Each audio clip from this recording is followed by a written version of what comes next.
worship. God can't worship himself. You were made for this. Somebody say, I was made for this. I was made for this. You were made for this. And when you worship, it'll cause God to bless you when you weren't even looking for it. It'll cause God to bless you even when you weren't asking for it. It's just because you're not blessing for what he's done. You loving him and blessing him and worshiping him for who he is. Hallelujah. Glory to Jesus. Yes. Worship is necessary in the body. But we're allowing the enemy to trick us. Yes, it is. But we wrestle not against flesh and blood. Stop wrestling with flesh. Stop wrestling with flesh. You're wasting your time. You're wasting your time. Oh, Lord, help me, Holy Ghost.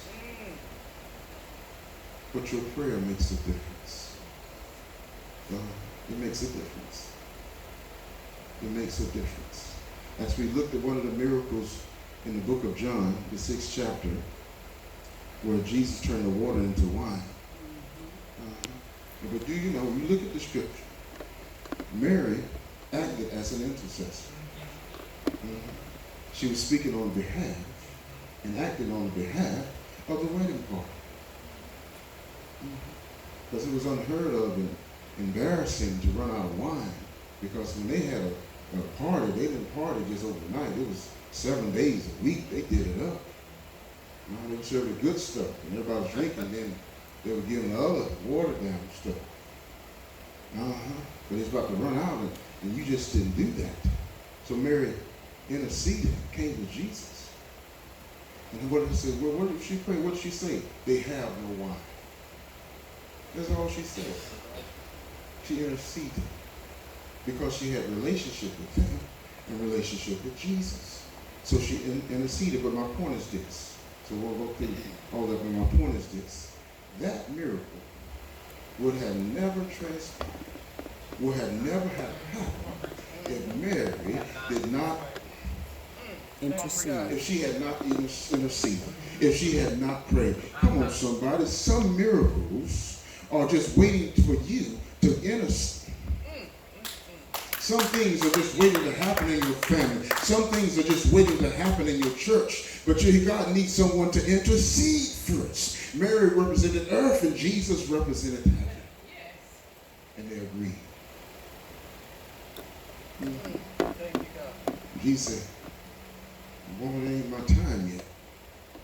He wasn't being disrespectful. No, it was an honor. But he was called and said, it's my time yet to perform as the king. And Mary said, I noticed he just came out of the wilderness and he came. But Mary said, I'm not calling on the priests right now. I'm not calling on the prophet. I need the king. Because the king can make this happen. Good God Almighty. We need to call on the king. Because the king can just say one word and cause something to be decreed and take place. He can decree an action and it takes place. Right to rock. Never would have happened if Mary had not prayed. Some of you have been given gifts of discernment. You know by experience. You see some things. You know some things. Some things are revealed. You think that's just happening to be happening. You got to do something about it. Don't let the enemy tie you up into complaining and murmuring about it. Somebody pray about it. How does it get some knee mail? Send a knee mail to the Father. Come on, somebody. Somebody to agree on earth and say, Lord, we need you to come and we need this to change. We want to talk about the woman on the street, but nobody want to pray for the woman on the street. We want to talk about those that are not in church, but don't nobody want to pray for the ones that are not in church. We want to talk about the drug dealer, but don't nobody want to pray for. Come on, somebody. Where is your love? Stop talking about people if you hadn't prayed for them first. I know some people don't want no help. Some people don't want. But if you ain't prayed, then shut your mouth. Lord have mercy, help me. That's all right. I'm just talking. We talk more than we pray. We gossip more than we pray. We complain more than we pray. We murmur more than we pray. And when it comes time to prayer, we ain't got time to pray. I'm just saying. Lord, I just don't know. I just don't know when I'm going to have time. I just don't have time. Baby, you got time. Cut out some of the gossip. Cut out some of the complaining. Just talking.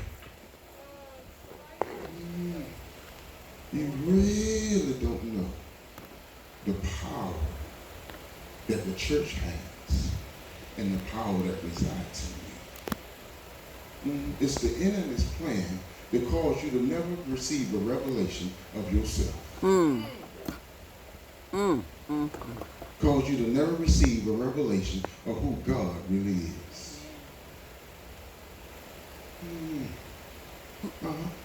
They cause you never to receive a revelation of who he really is and how he works. The demon is a disembodied spirit. He has to have a body to operate in the earth. But he receives it illegally because you have to come through the womb of a woman.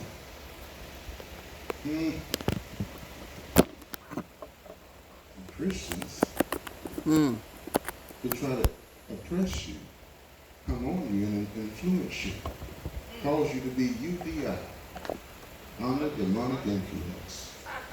And I pray that the Holy Ghost arrests those that are under demonic influence. Oh, hallelujah. I didn't mean to bring it down.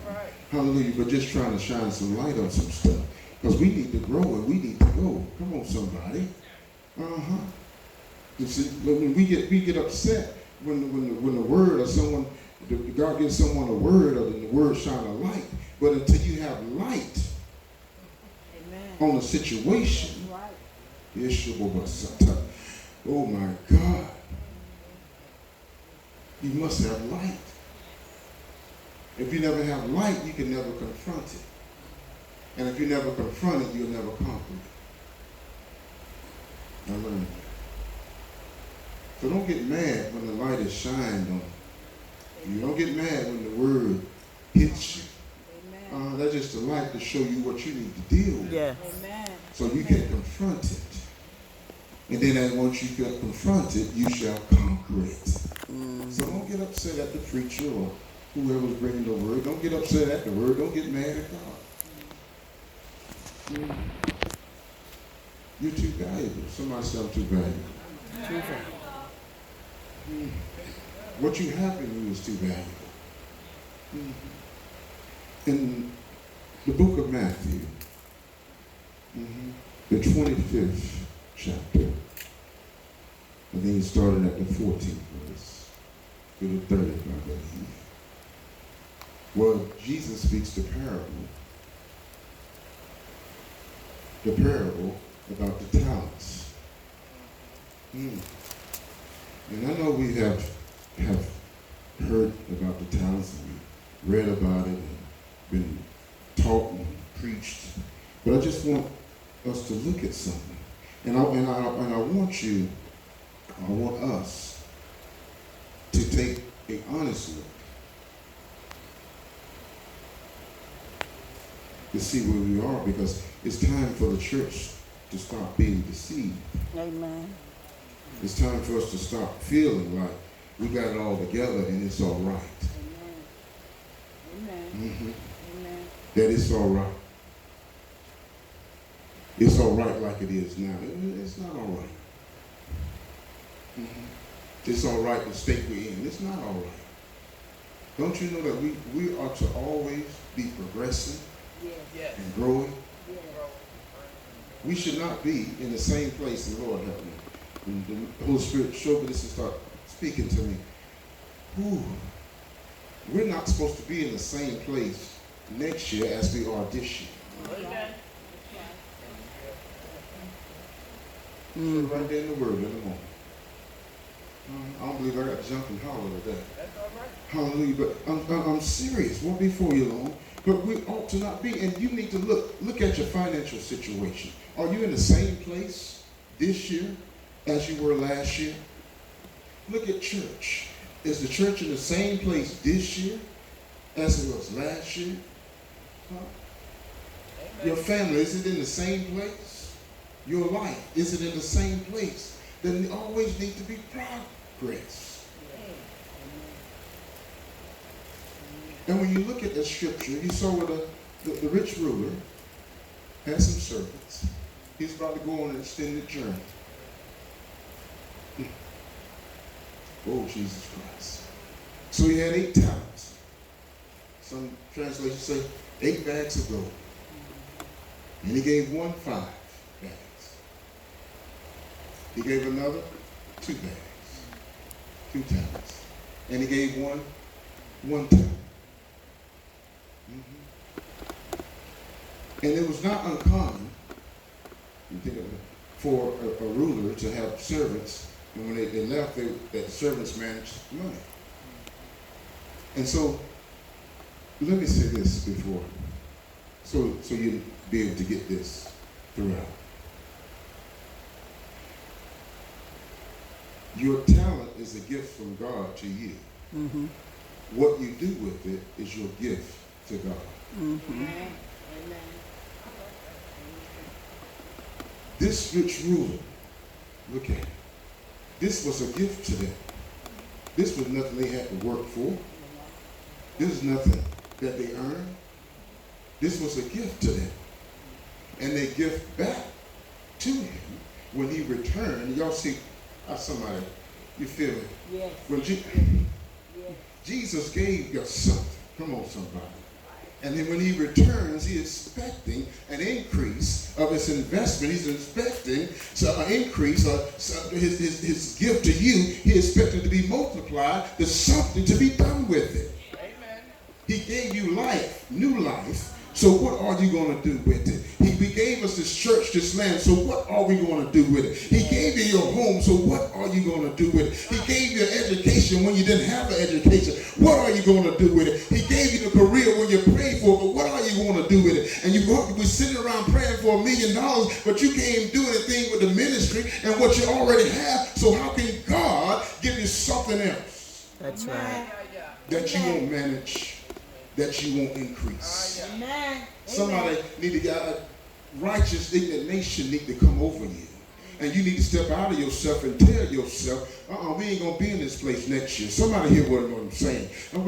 Don't let the praise team be in the same place next year as it is this year. Don't let the elders board be in the same place next year as it is this year. Don't let the church finances be in the same place next year as it is this year. There need to be some progression. There need to be some growth.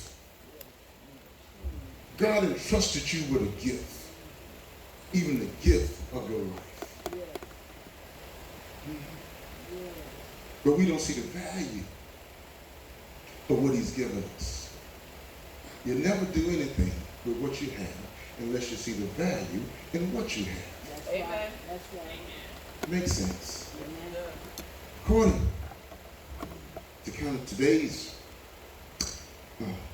value of a talent, a bag of gold, 1 talent is about 75 pounds.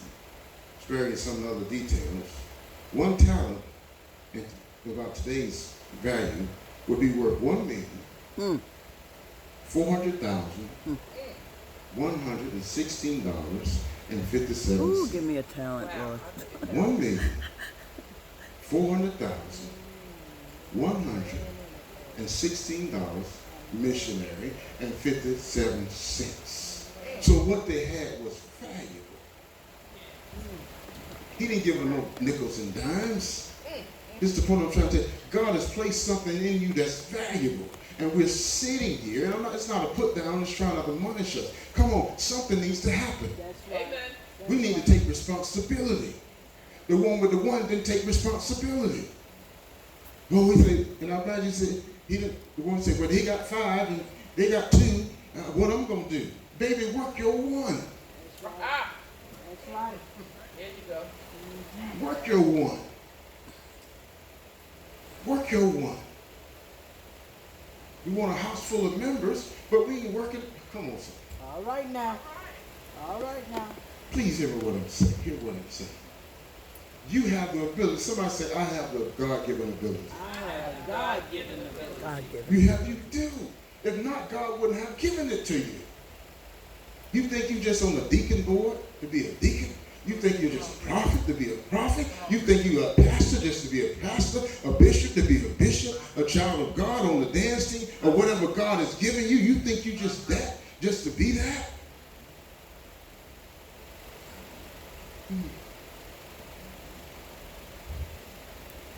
So he gave it 1, 5, 1, 2, another 1. He went on. The one with 5, double. Best it, worked it. Caused it to progress. Came at 10. A time to which ruler had. The one that had 2, double it. Had turned it into 4. And please be with me and stay with me, because this scripture is rich and layered with all different meanings and symbolism. But I just want to deal with it from this perspective. Okay? So the one with 2 doubled it. But the one with 1 buried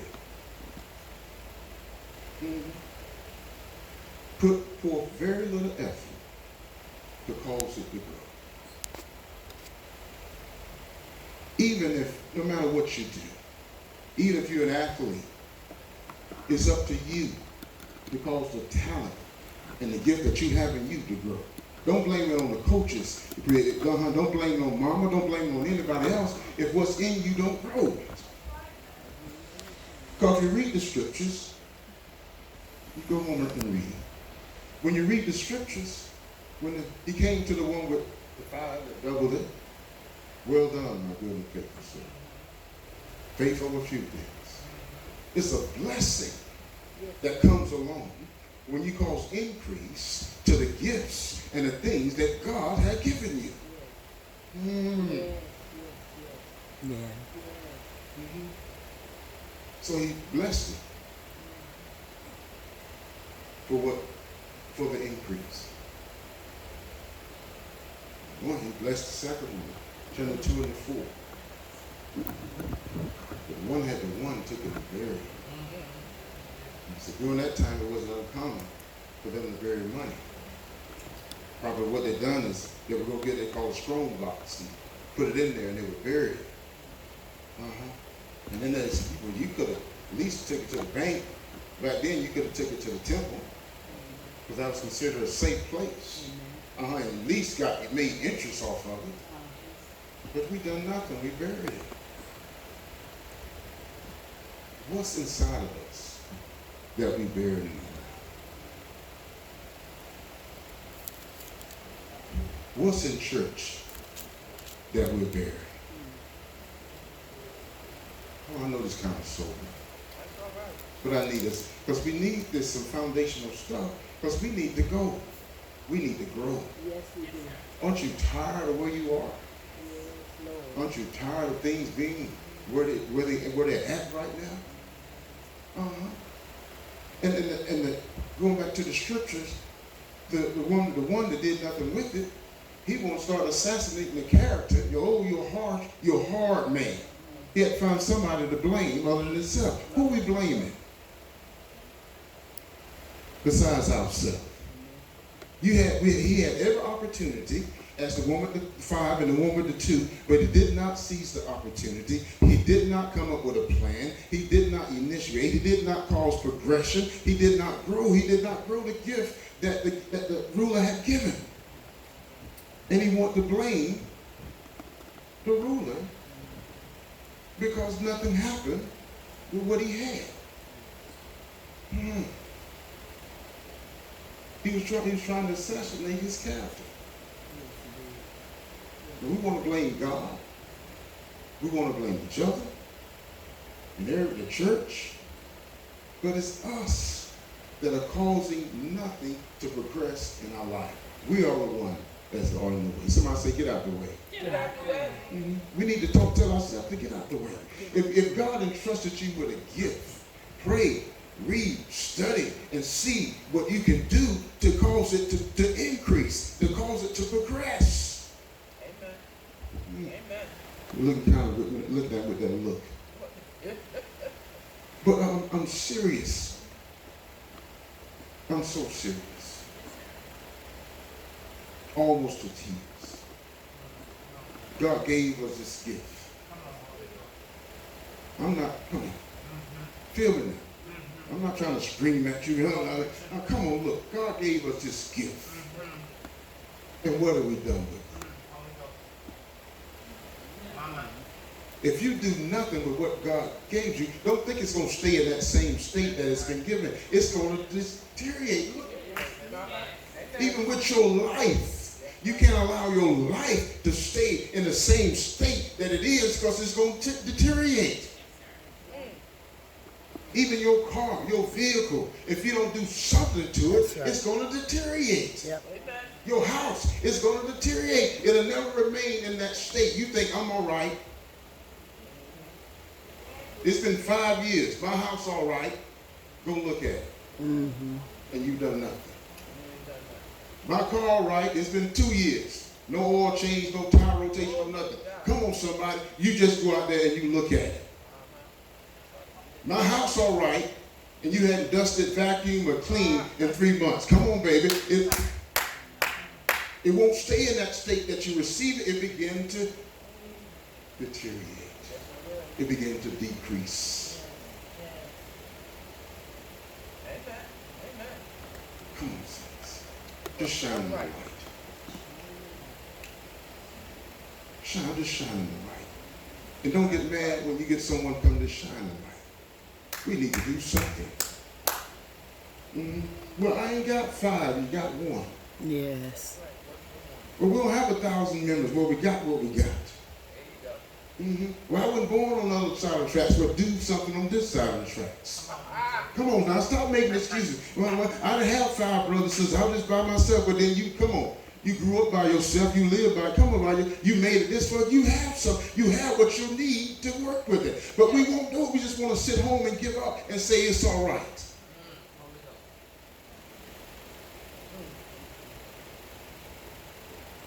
What has changed?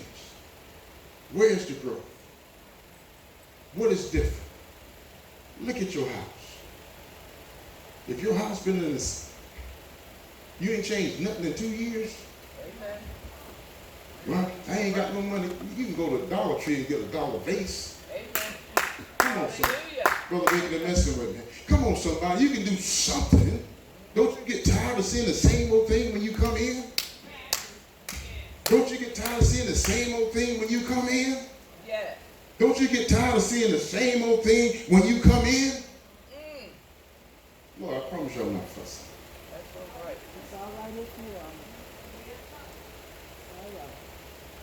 What are we doing about it? You can't say, especially in this day, that you can't say, and you're a child of God, that God hadn't given you anything, Yeah.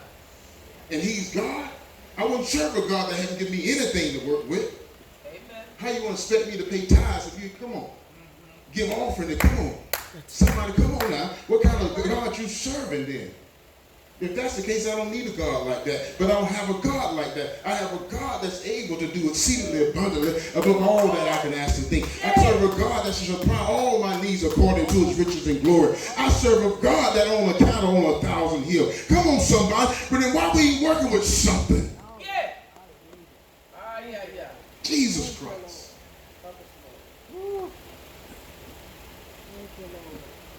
This Sunday shouldn't be like next Sunday. Ought to be a progression. But in order for progression, and as you see in the parable, it required effort. Yes. It required an agenda. It required a plan. And I speak to every lazy spirit. Right now, in Jesus' name, to loose your hold. Yes, yes, yes. Every slothful, that's what Jesus, that's what he said, they call the one that didn't do nothing, that's slothful. Mm-hmm. You rebuke that spirit right now. Don't you know the value? That's why I gave you the numbers of it, because I want you to know what God is giving you supersedes that, Pastor Moore. It supersedes that. You got something, but we want to say, well, I'm old now. Baby, come on, God can redeem the time. Yes, he can. Yes, he can. Yes, he can. He will if he wants. Uh-huh. You might don't have this strength, but you ought to have this. There mustn't he ought to have some strength.